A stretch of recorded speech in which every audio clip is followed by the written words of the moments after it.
posne badem tortice, sastojci za posne badem tortice, 250 g mlevenih oraha, 250 g šećera u prahu, sok od jednog limuna, kakao, 20 komada oljuštenih badema.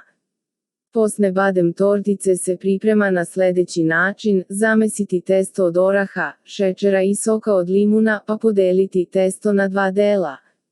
U jednu polovinu staviti jednu kašiku kakaa, pa praviti tortice od obe mase. Tortice stavljati jednu preko druge, tamniju preko svetlije. Na svaku torticu utisnuti polovinu oljuštenog badema. Gotove kolače ostaviti da se suše 2-3 dana.